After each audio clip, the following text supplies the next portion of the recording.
नमस्कार दोस्तों, इस न्यूज़ में हम डिस्कस करेंगे कि क्लोज 44 टैक्स ऑडिट रिपोर्ट में आपको क्या जीएसटी के एक्सपेंसेस की डिटेल देनी ज़रूरी है फाइनेंशियल ईयर 21-22 यानी कि असेसमेंट ईयर 22-23 के लिए। और यदि ये डिटेल देनी ज़रूरी है तो आपको कौन सी डिटेल देनी है, इसे हम एग्जाम्पल के साथ समझेंगे। रेगुलर जीएसटी और टैक्स अपडेट के लिए इस चैनल को सब्सक्राइब करें।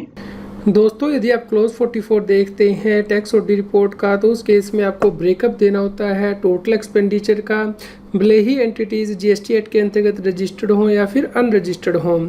तो दोस्तों, सबसे पहला क्वेश्चन ये राइज होता है कि क्या फाइनेंशियल ईयर 21-22 यानी कि असेसमेंट ईयर 22-23 के लिए आपके लिए ये क्लोज एप्लीकेबल है। दोस्तों, यहाँ पे सीबीएसई के द्वारा सर्कुलर जारी किया गया था 5/2021, जिसमें कि कहा गया था कि टैक्स ऑडिट रिपोर्ट 31 मार्च 2022 तक फर्निश की जाती हैं। तो उस केस में क्लोज 44 की रिपोर्टिंग करनी जरूरी नहीं है टैक्स ऑडिट रिपोर्ट में, लेकिन असेसमेंट ईयर 22-23 के लिए ये रिपोर्टिंग मैंडेटरी है। तो दोस्तों, चलिए अब हम एनालिसिस कर लेते हैं कि क्लोज 44 टैक्स ऑडिट रिपोर्ट में आपको क्या रिपोर्टिंग करनी है।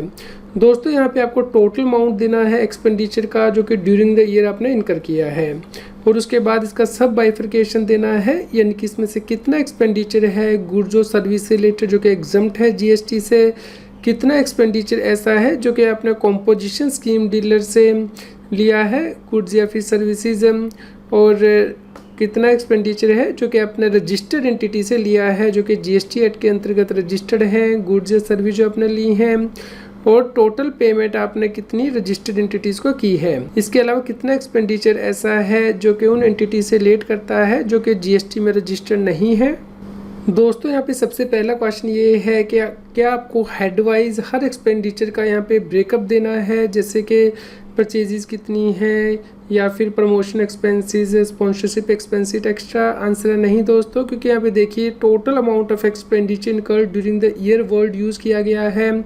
इस प्रकार आपको टोटल एक्सपेंडिचर यहाँ पे एंटर करना है। दोस्तों, यहाँ पे word total amount of expenditure लिखा गया है। इस प्रकार यदि आपने कोई फिक्स्ड एसेट परचेज किया है या कैपिटल एक्सपेंडिचर इनकर किया है तो उसकी रिपोर्टिंग भी आपको इसी के अंतर्गत करनी होगी, क्योंकि आपने ये कैपिटल एक्सपेंडिचर जो किया है वो रजिस्टर्ड व्यक्ति से लिया है या फिर अनरजिस्टर्ड व्यक्ति से। दोस्तों, के डेप्रिसिएशन या फिर बैड डेट को भी यहाँ पे रिपोर्ट करना है। आंसर है नहीं दोस्तों, क्योंकि डेप्रिसिएशन या फिर बैड डेट एक्सपेंसिव नहीं है, इसलिए उसे यहाँ पे आप रिपोर्ट नहीं करेंगे। दोस्तों, जीएसटी एक्ट के अंतर्गत शेड्यूल 3 दिया गया है, जहाँ पे कि इन एक्टिविटी या ट्रांजैक्शन को ना तो सप्लाई ऑफ गुड्स माना जाता है ना ही सप्लाई ऑफ सर्विस माना जाता है।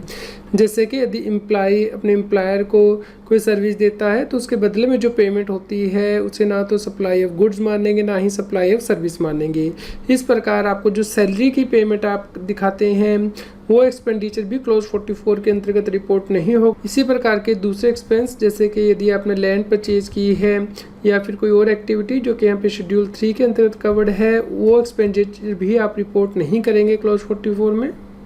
दोस्तों, यहाँ पे आपको ध्यान रखना है कि यदि कोई एक्सपेंडिचर इनकर किया गया है बिजनेस या फिर प्रोफेशन के लिए, उसकी रिपोर्टिंग आपको करनी है, भले ही पेई जीएसटी एक्ट के अंतर्गत रजिस्टर्ड हो या फिर ना हो, ये मैटर नहीं करता है।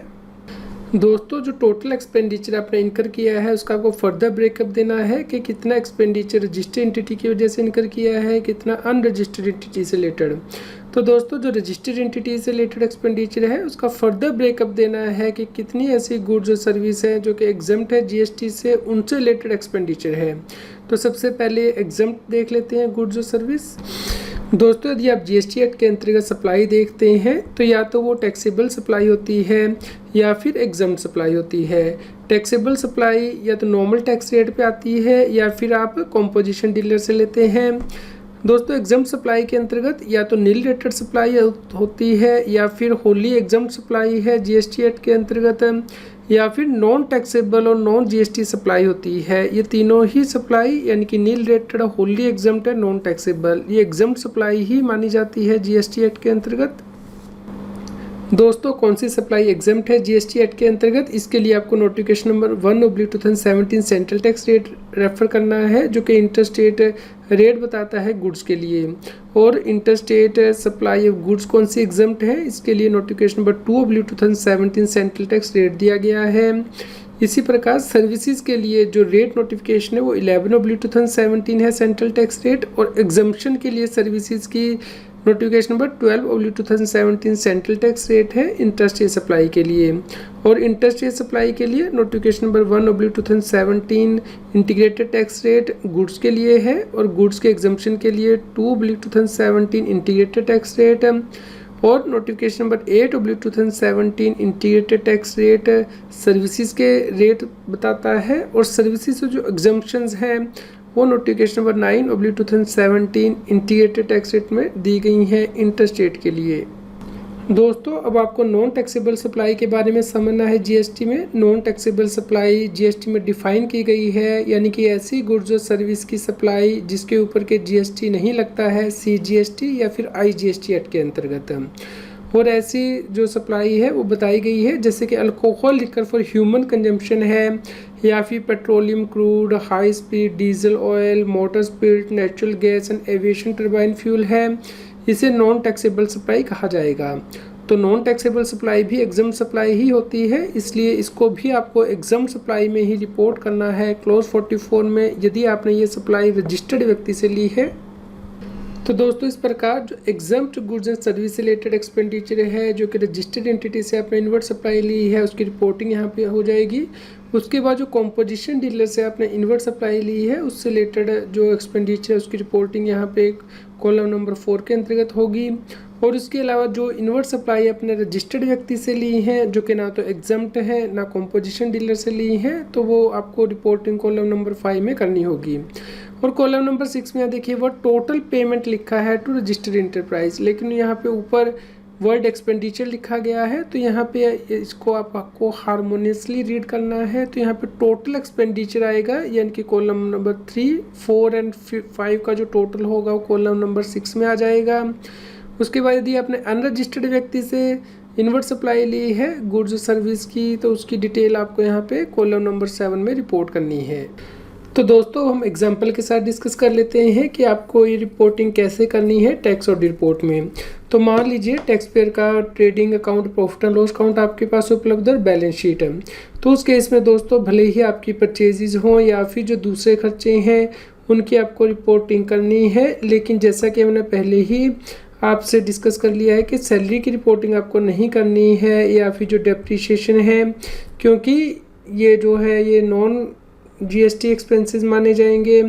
जैसे कि शेड्यूल 3 के अंतर्गत जो सैलरी वो आती है, और डेप्रिसिएशन या फिर बैड डेट जो है उसकी रिपोर्टिंग आपको नहीं करनी है। तो इसके अलावा जितने भी खर्चे आपके हैं उन सभी की आपको रिपोर्टिंग करनी है। तो इस प्रकार आप ये एक्सपेंसेस और परचेजेज जो आइडेंटिफाई कर लीजिए, और बैलेंस शीट से जो फिक्स्ड एसेट में एडिशन हुआ है वो आप आइडेंटिफाई कर लीजिए। तो उसके बाद जो क्लोज 44 है टैक्स ऑडिट रिपोर्ट का, उसे आप एक्सेल में मेंटेन कर लीजिए। तो इस प्रकार आप हेड वाइज जो है टोटल एक्सपेंडिचर जो है वो ले लीजिए, और उसके बाद आपको ये आइडेंटिफाई करना है कि इसमें से कितना एक्सपेंडिचर एग्जम्प्ट गुड्स या फिर सर्विस से रिलेटेड है जो कि आपने रजिस्टर्ड व्यक्ति से लिया है, कितना कॉम्पोजिशन स्कीम डीलर से लिया है, इनवर्ट सप्लाई, और कितनी अदर देन दिस है। तो उसके बाद आपका टोटल अमाउंट आ जाएगा।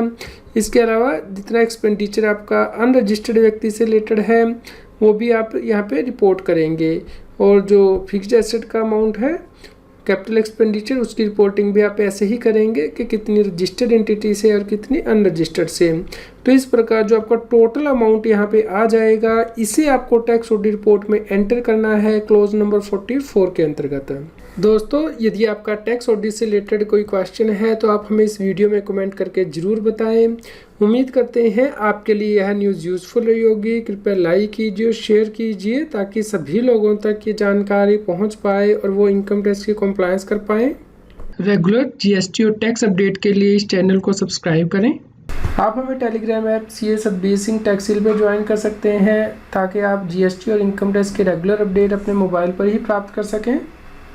यदि आप इस चैनल को सपोर्ट करना चाहते हैं या फिर आपकी कोई इनकम टैक्स और जीएसटी की क्वेरी है तो आप सुपर थैंक्स बटन को यूज़ करके वो पूछ सकते हैं ताकि हम जल्द से जल्द आपकी क्वेरी का जवाब दे पाएँ।